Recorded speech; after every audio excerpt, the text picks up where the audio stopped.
Alright, so we rebuilt the carburetor. So let's put that back on before we forget how to. Let's just take off the old gasket here.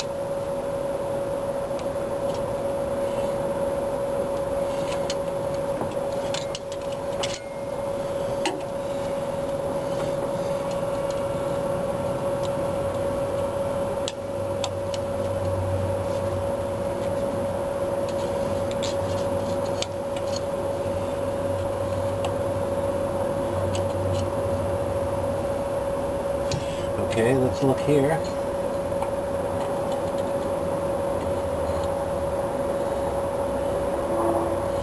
It's pretty wet, but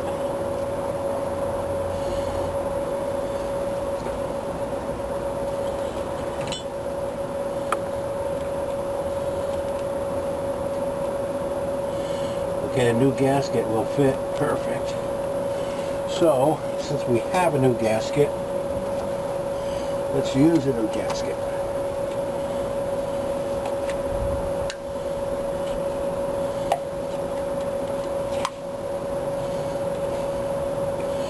Right off real nice and easy.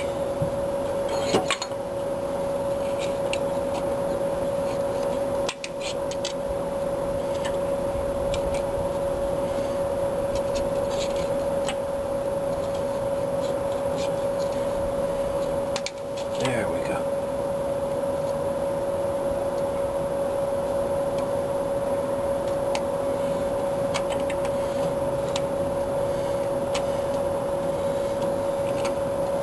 There's our old gasket.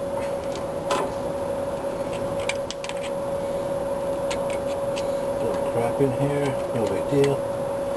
Okay, let me just scrape along the edges.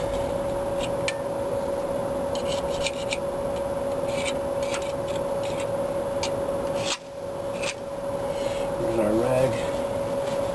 Everything's nice and clean.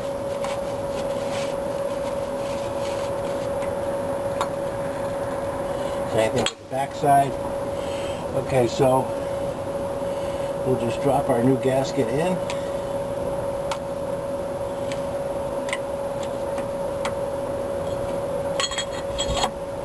Put this guy on. Let me just put this on too. Oh, there it is. Okay. That's our pollution. This is pollution. It goes from inside here. Anything that's coming out, I mean, the pollution, the PCB valves. If you shake it and it moves, it's good. So, this stuff comes from the valve cover, comes in here, goes right in here, and goes right into the motor, and reburns all that smoke, everything else. All right.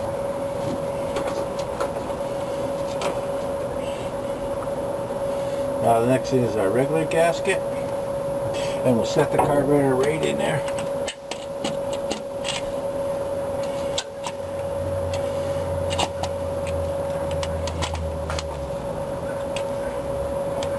Wow, look at that, how nice it's set down there. So it's nice and flat. So these are our 1/2 inch nuts.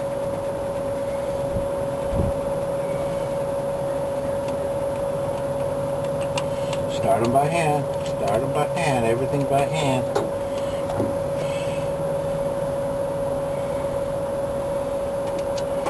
Okay, here's the bracket.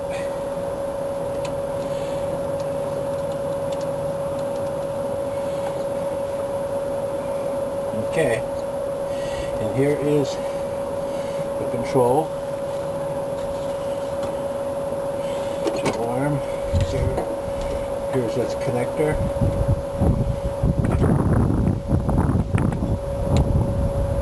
I left it right on so I know where it was.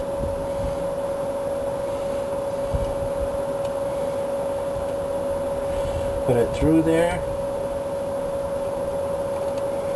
And then clip it right back down on the arm. There you go. Okay. Tighten it down just a little bit, because we want to go to the other side too, so we got to do it nice and even. Now, before we forget how this goes on, we'll hook it over here, this spring, and then it goes right on that arm. Just like that. Look at that. Just like we took it off. Now let's do the other side. Alright, so the passenger side, same thing. Let me start these 1/2-inch nuts. Okay, by hand. Same thing with the back one.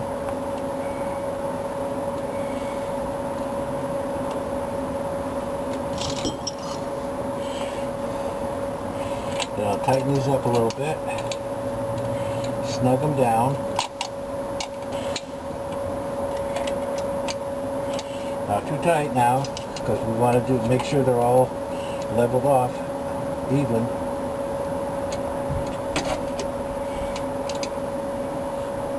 Okay, we'll tighten those a little bit. That should be enough.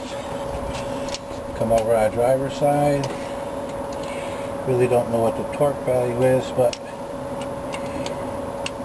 you can look it up if you want. I just go by feel.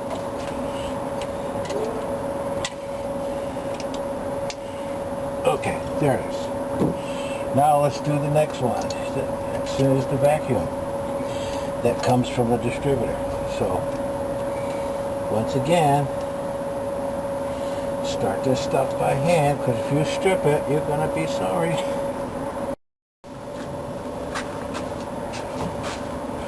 So once you get it going, then it's no problem.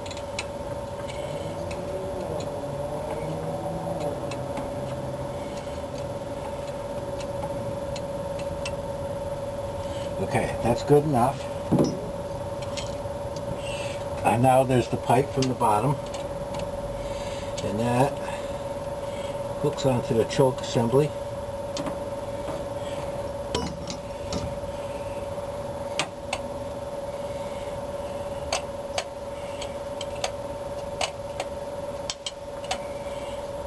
Okay, so we'll leave that. That's tight enough. Now, let's go over and get the gas line.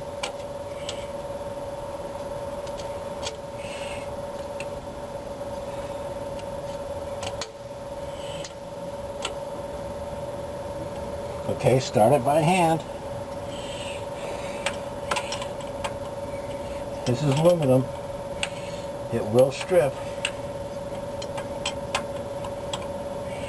And I don't know how you recover. And then there's this little clip here that holds the gas line.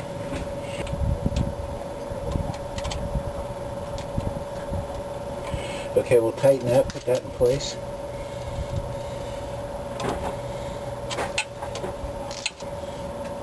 Okay, so the vacuum's on, the gas is on, the accelerator is bolted down, the carburetor, for the choke, and here's the vacuum. Okay, so little clip on here to hold the hose, but I want to adjust the choke first. Then I want to just look at the floats, but I want to start the car and watch how they're doing. In these carburetors, these Autolite 4100s, even the 2100s, you can just take the top off and watch it inside. So I will show you that, but it's getting too late in the evening and my light is going away. So we have to start again tomorrow.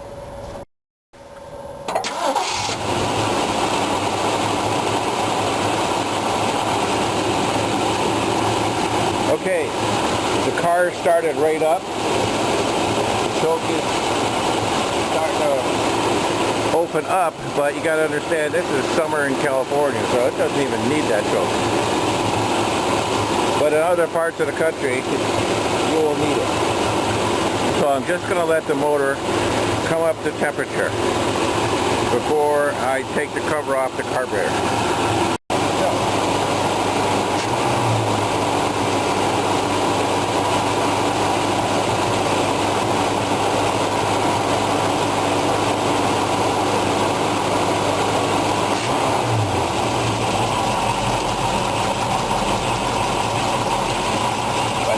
on the gas like that, you release the tension and the choke comes off.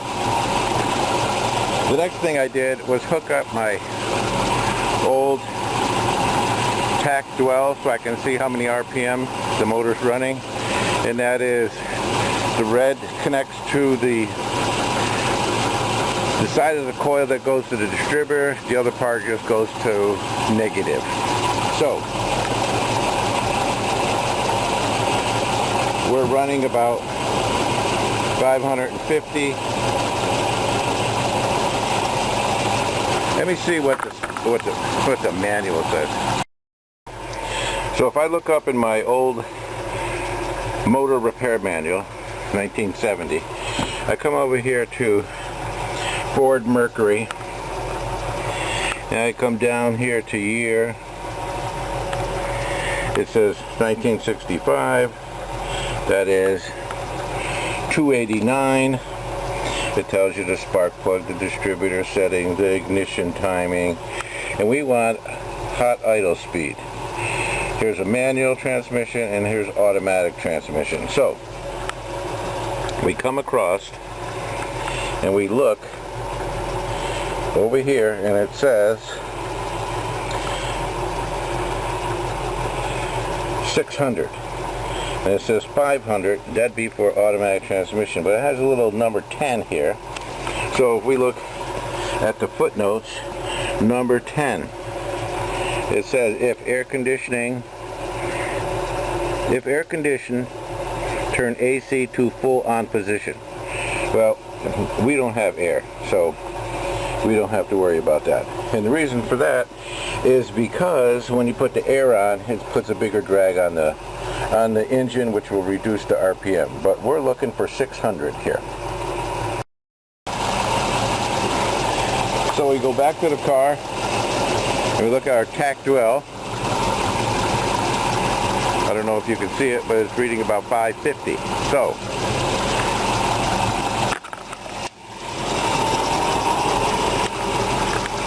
if I come on this side of the carburetor, here's where I want to adjust it. So I'm just going to turn it up. You can hear it went up a little bit. So let's go and check.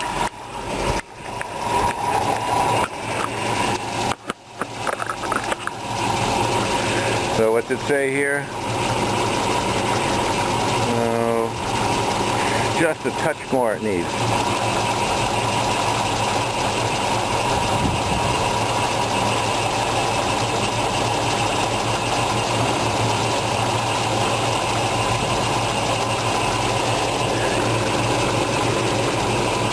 And there it is, right at 600. Well, bouncing back and forth.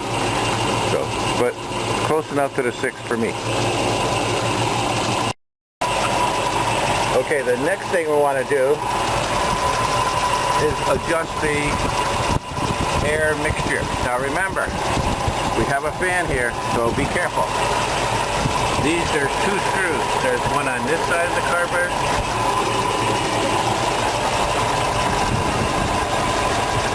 and there's one over here. Now the normal thing to do is when you rebuild a carburetor is to turn those all the way in and count how many turns you put it in, and then back it back out. When you put the new one, you put it, tighten it up, just not super tight, just enough to feel the close, and back it out 1.5 to 2 turns, and that will be a good starting point. But since I didn't touch these on this carburetor, they should be in a correct position. But who knows? We're going to find out. So what I'm going to do is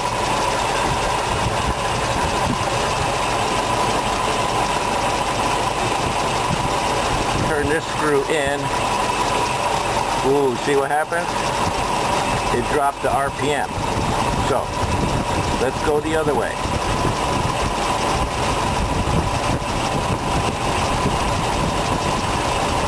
Okay, it didn't make any good difference there, so that's about 1/4 of a turn. Now let's go to the other side.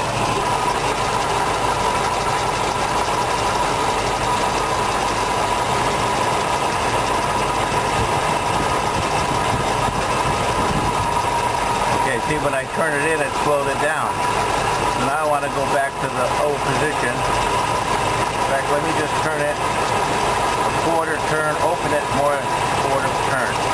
Let's see what that did. Okay, it increased our RPM by about 25 to 625. So, since the car is running real smooth, right now I'm going to leave the air mixture screws alone. Alright, so I'm going to unscrew this a little bit so it drops off this rod.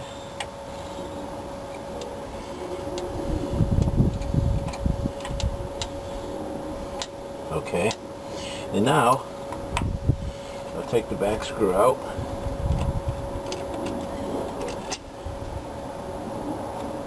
I'll take the front one off.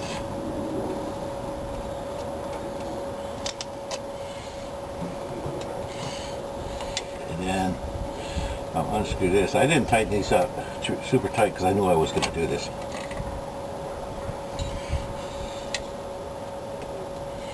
And we want to lift that right off. And then we'll take the gasket off. So let's look inside this. Here's the front float. So when you press on this, that means more gas is going to be coming in because the float will be down, telling the needle in the seat, let more gas into this bowl so we can, because the car wants more gas. Now, the secondary ones don't work. They work like that, but they only work when you really step on the gas. So when you step on the gas and these secondary throttle plates open up, it will go down and it will let more gas come into the bowl. Alright, so now remember how you adjust this.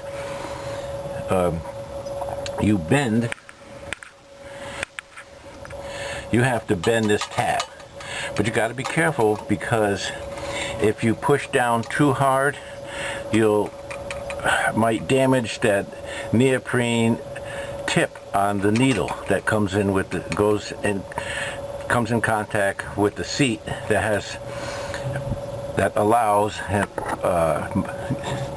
more or less gas to come in. So the tighter it is, no gas. Then a little bit more, then the gas flows right in. Okay, so let's start this up and see what it does. Okay, here's the car running. Now, remember we adjusted the float for a half an inch.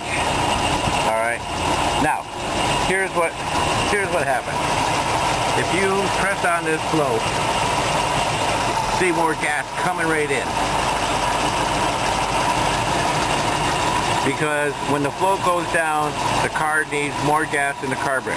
That would be the same thing as the secondaries. You'll see they do the same thing. Their gas is coming right out of there. But you don't have to worry because you've got a cover over the top so it only can be contained in this area. So, that float is a half inch. That float, well, the back float is about a half inch where it should be. The front float is exactly where it should be, a half inch.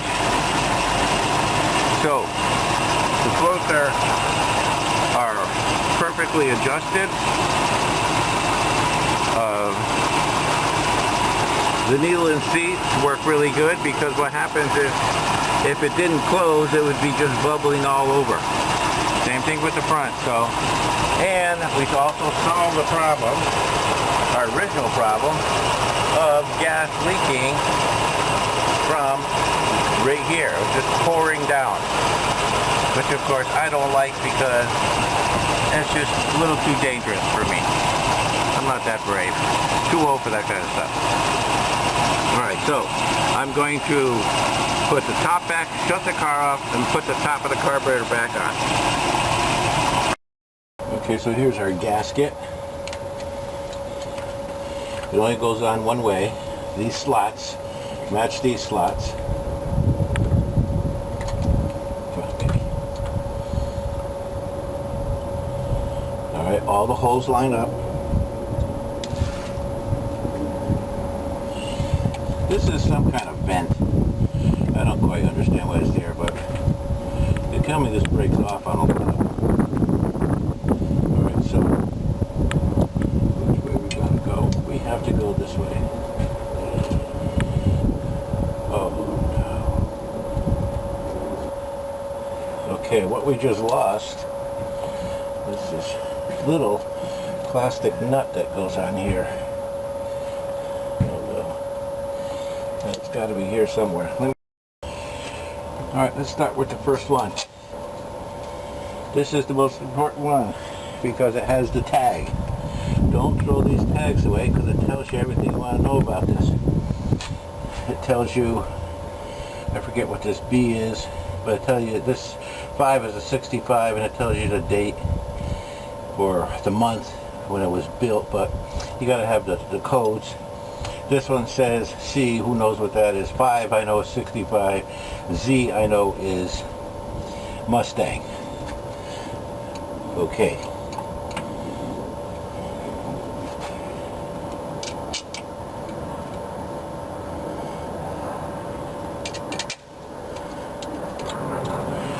Let's start all the bolts first. That way we can make sure the gasket is in the right place.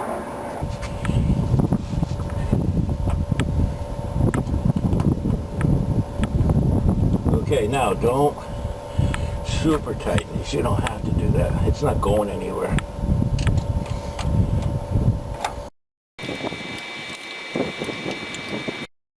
Okay, there's the cover. Now, let me tell you, today the car gods are with me. And that is because I dropped this little tiny piece of plastic and wouldn't you know, it fell all the way to the ground. Oh boy, was I lucky. Okay, now let me see if I can get this on here without too much difficulty. Okay, I'm going to shut the camera off because I got to play with this. So now what I have to do is carefully tighten this up. Oh, be careful. Don't drop these screws in the carburetor because you're going to have to take them off. Take the carburetor back off, and the worst scenario is it goes down into the manifold and then you are super screwed because you'll be taking the whole intake manifold off just to find a little screw. Now, I heard a horror story many years ago that this young kid, of course didn't know what he was doing, thought he was real cool, had a Corvette, and he dropped a screw or nut into the carburetor, and he didn't think anything of it, and he started his car up, and it stopped on him. And that is because that another bolt went into the carburetor, went into the intake manifold, and got sucked into the car, and it screwed up his whole engine. So I don't think his dad was very happy,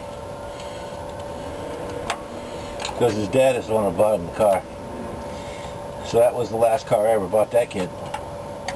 It really almost want to do it by hand, but I can't. This one? Ah, yes, look at that. See, I told you there's a god. Car gods, that is. Okay, so I'll turn this down. There. Perfect.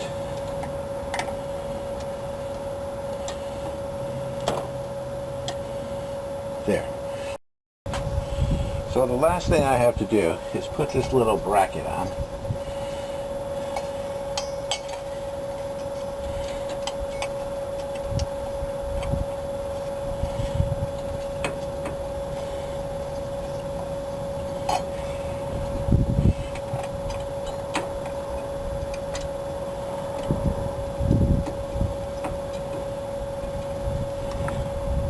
And I've never seen this on other cars, and I don't know why. Maybe I just wasn't looking. But I know Chevrolet does not have it.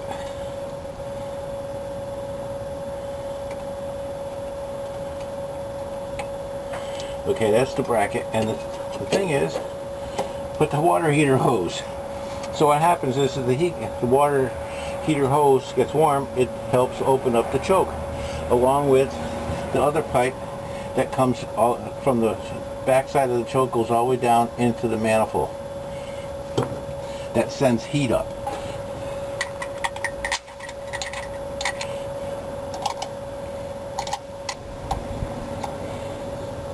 There we go. Now we can put the air cleaner back on.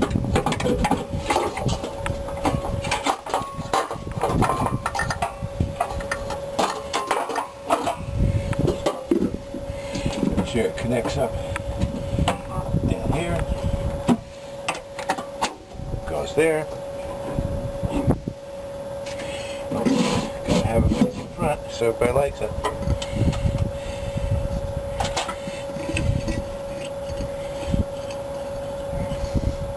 There it is.